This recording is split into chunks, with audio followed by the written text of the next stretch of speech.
Welcome back to Legion Builds, where I guide you on how to bring your favorite fictional characters into Dungeons & Dragons. Today we're building the totally radical zombie killer Juliet Starling from Lollipop Chainsaw. If you have no idea what the hell I'm actually talking about, don't worry, you're not alone. Lollipop Chainsaw was a weird game that people fell in love with and still love to this day. So much so that they're making a remake for it in 2023. My partner refuses not to have a Juliet cosplay ready to go at all times. Our goals today are to first and foremost make you a cheerleader. That means you need to move light on your feet, be agile, and amp up your severed head boyfriend while he commands a headless body. Gods, this game is weird. Next, you're small but wield a chainsaw that is massive, so we need to be able to handle large weapons with ease and grace, even when pole dancing. That's not a joke, that happens in the game. Speaking of chainsaw, your chainsaw is pretty weird. It has a phone, a cannon, and it's just a great tool to use for killing undead, even though that wouldn't work in real life. So we're going to have a really special weapon for you. We're using standard point array because math is for nerds. But you're a nerd. Roll for stats if you want. We are multi-classing, so keep minimums in mind. We'll start things off with Charisma at 15. You're popular, you're loved, and you make everyone feel special. Disclaimer, everything I just said is role-playing. Do not expect anyone to love you because you have a high charisma stat. Dex will be next at 14. You are graceful and agile. You also swing a mean chainsaw, and this will be your attack modifier. Wisdom will follow at 13. No important reason, it's just stat minimum. Con will be a 12. For someone who eats a lot of candy, you're in good health. Strength will be a 10. You might be small, but you have amazing upper body strength for being able to lift that chainsaw that's basically almost the size of you. We're gonna have to dump intelligence. You're actually not dumb in any sense. Weird, but you're actually not dumb. But something had to be dumped. We'll have to counter that negative. Juliet is a human. Variant Human grants you a free feat and skill with your stat adjustments. Place +1 into Dex and Charisma. For your free feat, Athlete adds +1 to Dex and makes your movement slightly better. When prone, you only use 5 feet of movement to stand instead of half your total. Climbing speed doesn't cost extra movement, and you can now make a running long jump or high jump after moving 5 feet. For your free skill, grab Acrobatics. For your background, we just need the skills Perception and Persuasion. We're going to focus on some combat capabilities first to start off, so we're going with Monk. For your 2 skills from the Monk list, grab Insight and Religion. Before we go any further, I can't give you a chainsaw, so eventually we'll be replacing it with a long sword. Eventually. Level 1 monks start things off with Unarmored Defense. Not wearing any armor, your AC is 10 plus Dex plus Wisdom, which is good because miniskirts don't come with a high armor class. Martial Arts make your unarmed strikes now a D4. You can now use your Dex instead of Strength for unarmed strikes and monk weapons. You can also make a bonus attack with your offhand. Time for some mystical capabilities and to amp up your team. Heading over to Bard, you gain another skill of your choice. I would suggest Arcana. You can now also wield a long sword, but still will use your strength modifier. We will fix that next monk level. Level 1 Bards have Bardic Inspiration. This allows you to bestow special inspiration dice on your teammates that last for 10 minutes. You have a total number of Bardic Inspiration dice equal to your Charisma modifier, and you regain them at the end of a long rest. This Bardic dice can be used for skill checks, saving throws, and attack rolls. You're also a Spellcaster. You start things off with 2 cantrips and 4 spells. 4 spells. Light adds a flashlight to your weapon and allows it to shed bright light up to 20 feet for your weak human eyes. Friends grants you advantage on all charisma checks towards a creature that is hostile towards you for up to 1 minute while you maintain this spell. When the spell ends, the creature knows you used magic against them. Cure Wounds will be your lollipops. I'm not kidding, once more, this game is weird. This lets you heal yourself or anyone you touch with 1d8 plus your charisma modifier. Feather Fall stops all fall damage up to 5 creatures including you for 1 minute. Long Strider adds 10 to your total movement for 1 hour. Charm Person forces a wisdom save on one humanoid within 30 feet of you. Should they fail, they become charmed by you for 1 hour. While charmed, the humanoid sees you and your companions as friendly. The spell ends if you or your team attack it hit, and the humanoid will know you use magic when the spell ends. Back over to Monk. Level 2 monks gain Unarmored Movement. Now when not wearing armor, your movement is increased. At this level, your total movement is now 40 feet normal, 50 feet with Long Strider. And let's keep boosting that with Ki. Ki grants you Ki points equal to your monk level. You can use these points to perform special maneuvers. Flurry of Blows lets you make 2 unarmed strikes with a single bonus action by spending 1 Ki point. Patient Defense turns dodge into a bonus action by spending a Ki point. Finally, Step of the Wind lets you double your jump distance and take dash or disengage as a bonus action by spending a Ki point. This now means your total movement is 40 feet normal, 50 feet with Long Strider, and a possible 100 feet with Step of the Wind. You also now have a 20-foot long jump you can make after only moving 5 feet. Now we need to fix your longsword. Dedicated Weapon lets you transform one weapon you're proficient with into a monk weapon, as long as it lacks the heavy or special properties. So your longsword is now a dex-based weapon. And I'd like to point out, if you can convince your DM to give you a chainsaw would in fact be a heavy and special weapon. Level 3 monks receive Deflect Missiles. You can now reduce damage from projectiles by 1d10 plus dex plus monk level as a reaction. If you reduce the damage to 0 and have an empty hand, you can catch the projectile and throw it back.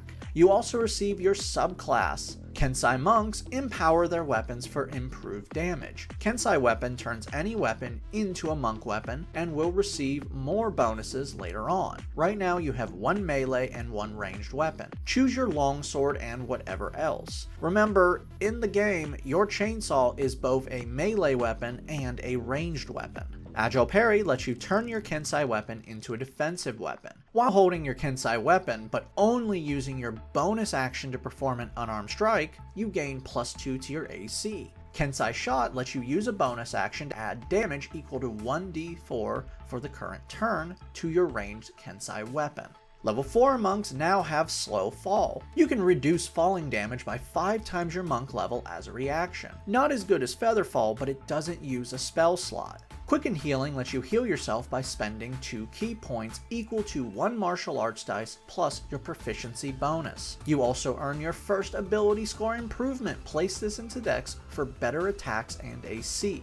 Level 5 monks gain extra attack. You can now attack twice with a single attack action. Stunning Strike lets you stun a creature you hit with an attack. After hitting a creature, you can now force a con save by spending 1 Ki point. Should it fail, the creature is stunned until the end of your next turn. Now in the game, you can only do that with an unarmed strike, but in this, you can use your longsword as well. Focused Aim lets you spend up to 3 Ki points to increase a missed attack roll. Your martial arts dice are now a d6. Level 2 bards are now Jack of all trades. Any skill you are not proficient with now add half your proficiency bonus to. Song of Rest allows you to increase healing during short rest. Any ally that can hear you during a short rest can add an extra d6 to their hit dice they roll to regain health. Magical Inspiration now allows your Bardic Inspiration dice to be added to spells that heal or cause damage. For your new spell, Command forces a Wisdom save on one creature within 60 feet and forces them to obey a one-word command. If it can't fulfill the command, the spell ends. And don't worry, the spell comes with a list of options that you can use instead of making your own. Level 3 bards receive Expertise. You can now double the proficiency bonus for 2 skills. You'll eventually have 4 total and will be fixing your negative modifier to your skills. But right now, place this into Acrobatics and Perception, as these are the things you will use most. You also receive your subclass. Let's kick your combat abilities into high gear with College of Swords. Starting off, any weapon you are now proficient with is your spell casting focus. Fighting Style lets you choose a combat form to use with your weapon. Sadly, you only get 2 choices instead of all the normal ones. Take Dueling to add +2 to damage while holding a weapon in one hand and keeping your other hand free. This will be helpful to cast spells while holding a weapon or when holding on to a pole while spinning around. Blade Flourish increases your walking speed by 10 feet when you make an attack, bringing your total speed normal to 50 feet when attacking, or 60 feet when attacking with Long Strider. Should you hit the target, you get to choose a special flourish to add effects and damage. Defensive Flourish adds your Bardic Inspiration dice to the damage and to your AC until the start of your next turn. Slashing Flourish adds Bardic Inspiration dice to the damage of the attack and then damages every creature within 5 feet of you that you can see. The damage only equals the number on the Bardic Inspiration dice and not the weapon attack. Mobile Flourish adds Bardic Inspiration dice to the damage of the attack, and you can now push the target up to 5 feet plus the Bardic Inspiration dice. You can then use your reaction to move your walking speed to be within 5 feet of the target. You also now have second level spells. For your new spell, Enhance ability lets you enhance your teammates while you maintain the spell for 1 hour. Choose one of 6 effects, granting them advantage on checks as well as other things. Level 6 monks now have key empowered strikes. Your unarmed attacks are now magical. One with the blade now makes your Kensei weapons magical. You also gain a new Kensei weapon, choose whatever you want. Death Strike lets you add 1 key point to deal extra damage with your Kensei weapon by adding a martial arts dice. Your Unarmored Movement is now 45 feet normal. Level 4 bards earn another ability score improvement. Cap off Dex for an AC of 16. For your new spell, Vicious Mockery lets you hurt people with your words. Insulting someone, you force a wisdom saving throw causing 2d4 psychic damage and giving them disadvantage on the next attack before the end of their next turn should they fail. Finally, grab whatever other spell you want.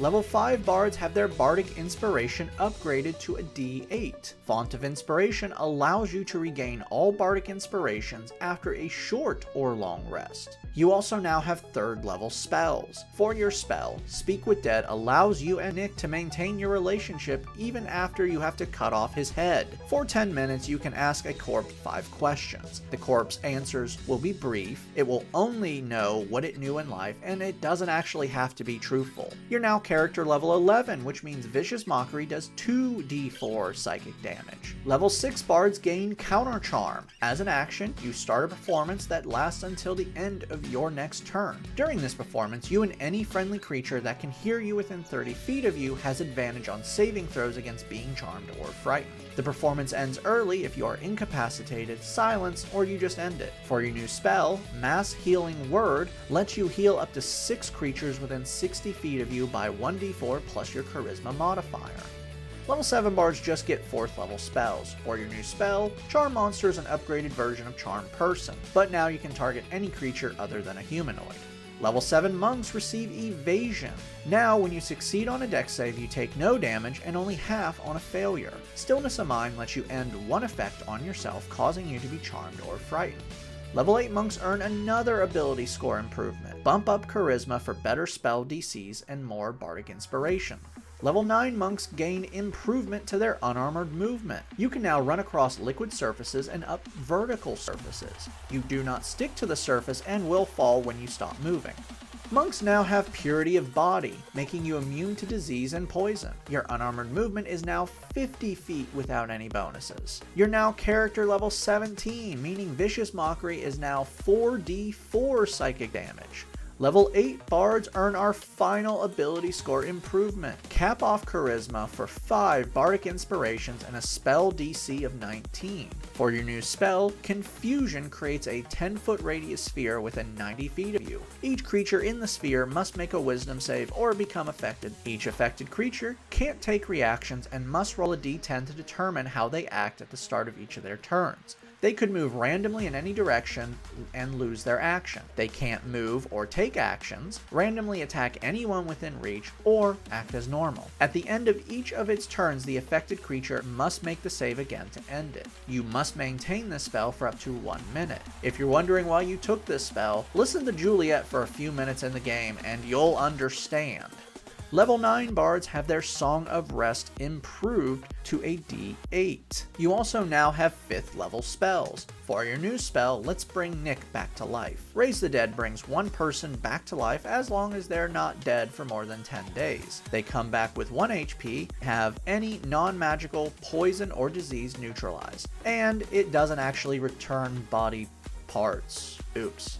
Sorry, Nick. They also suffer a -4 penalty to all attack rolls, saving throws, and skill checks. To end this, they must take a long rest, reducing the penalty by 1 each time they do.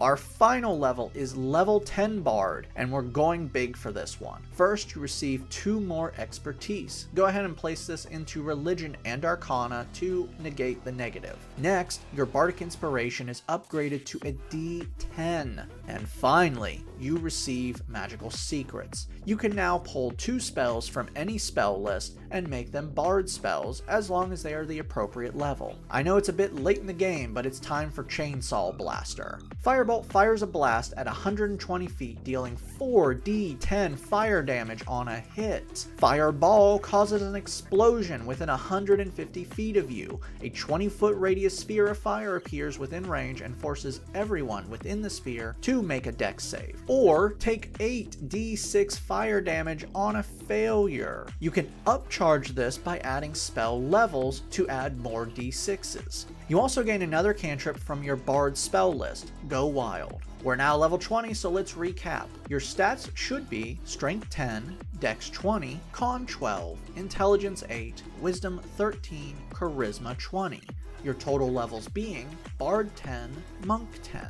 Time to dive in. Your movement and agility are very impressive. Your normal movement is 50 feet, 60 feet with Long Strider or Blade Flourish, 70 feet with both combined, 140 feet with Step of the Wind added into all of this. You can move up vertical surfaces and across liquids. Your acrobatics checks are adding plus 17 and your AC is 16. Your combat skills are also very impressive. Your longsword attacks are dealing 1d8 plus 7 or 1d10 plus 5, and you can add a d6 and or a d10 to the damage depending on how you feel. You can turn a miss into a hit, you have a range up to 120 feet, can stun your targets, attack multiple targets at once, push them, and all your damage is beating resistances because it's all magical. Finally, your support abilities come in real handy. You can heal others or yourself, can inspire others, give extra healing or damage, can charm monster, enhance your party, or raise the dead.